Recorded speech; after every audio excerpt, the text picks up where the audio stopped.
Have you ever wondered why knowing so much never seems to ease your suffering?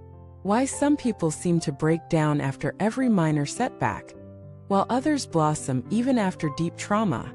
Is it possible that true wisdom has nothing to do with the amount of knowledge you have, but everything to do with how you relate to your mind? Welcome back to the channel, your space for truth, growth, and deep inner clarity. Today we're diving into a topic that may be ancient in origin, but is profoundly relevant to modern life: the transformation of consciousness into wisdom, a concept rooted in the Buddhist school of Yogacara. This isn't a lesson in doctrine, it's a powerful lens that can help you understand your inner world, heal your pain, and navigate the chaos of life with deep awareness. Let me ask you something. Have you ever stood in the middle of a situation and thought, I know better, so why do I still feel this way? That's the split between consciousness and wisdom. You may have read every book, watched every motivational video, listened to every spiritual podcast. And yet, when life hits you hard, you still feel crushed, lost, reactive. Why? Because knowledge doesn't equal transformation. Consciousness, called Qigong in Yogacara, is your default mind, your sense faculties, your memories, your thoughts, your identity. It's reactive. It's built by your environment, your habits, your emotions. Wisdom Qi is your awakened perception, a clean mirror that reflects the world as it is, without distortion, without fear, without ego. And here's the hard truth: most people live their entire lives in the layer of consciousness. Few ever make the journey to transform that into wisdom. So how does this work? Let us explore the 8 consciousnesses model from Yogacara. The first 5 are what we commonly use: sight, hearing, smell, taste, and touch. They allow us to interact with the outer world. The 6th consciousness is thought, your ability to judge, analyze, and reason. The 7th is manas, the ego consciousness that clings to a sense of self. And the 8th is eliminatekarma, or storehouse consciousness, a deep repository of all experiences, karmic seeds, and subconscious patterns. Now pause here. Most people think they live from logic or intuition. But the truth is, most decisions stem from these 8 consciousnesses working in the background. You react not to the world, but to the imprints within your own eliminatekarma. Your partner says something, and instead of hearing it clearly, your 7th consciousness filters it through your insecurity. Your 6th consciousness rationalizes it. Your eliminatekarma recalls similar past traumas, and you explode not from this moment, but from 1,000 unhealed moments layered beneath it. This is the trap of consciousness. It sees through a foggy lens, but wisdom sees through clarity. To move from consciousness to wisdom, we don't just add more information. We transform how we process reality. And in Buddhist tradition, that transformation happens through turning consciousness into wisdom in 4 distinct ways. First, your 6th consciousness, ordinary analytical thought, becomes discriminative wisdom. This is the clarity to see things as they are, not as your mind wants them to be. It's the moment you stop judging, labeling, dramatizing, and start seeing the present moment with precision. No noise, just insight. Second, your 7th consciousness, the ego mind, transforms into equality wisdom. You begin to see beyond the illusion of me versus you. You realize everyone is operating from their own patterns, wounds, desires. You stop taking things personally.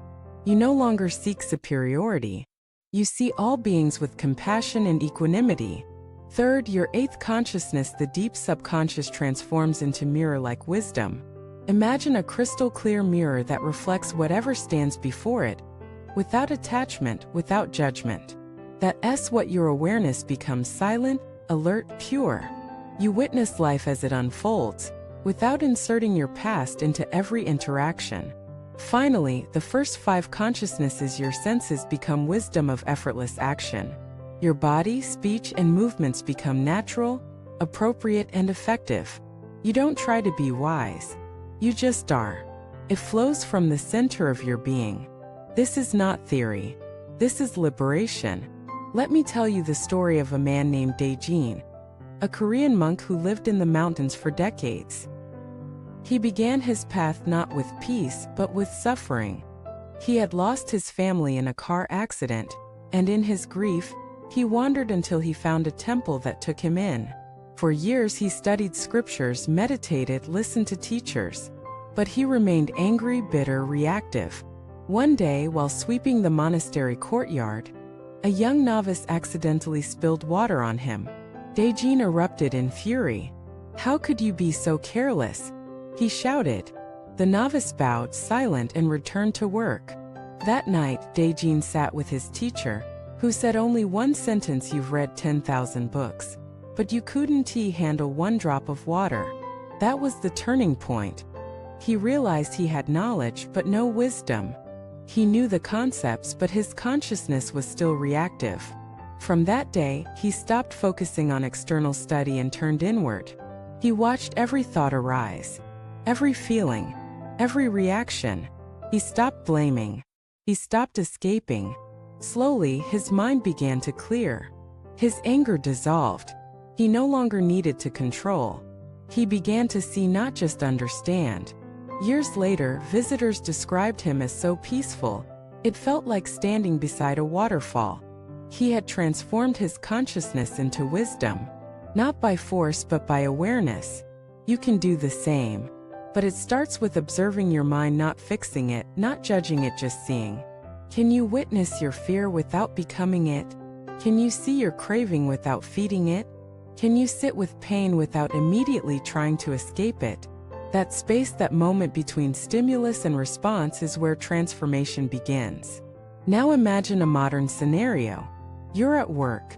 Your manager criticizes your project. Instantly, your sixth consciousness spins: did I mess up? Will I be fired?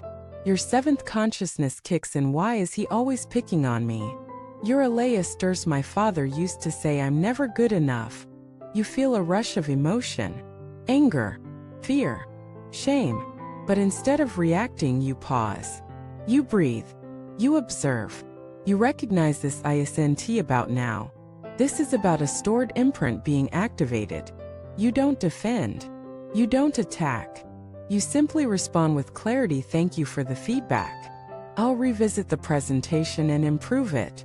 Later you reflect. You journal. You meditate. And you let that old wound rise, be felt, and dissolve. That's transformation. That's turning consciousness into wisdom.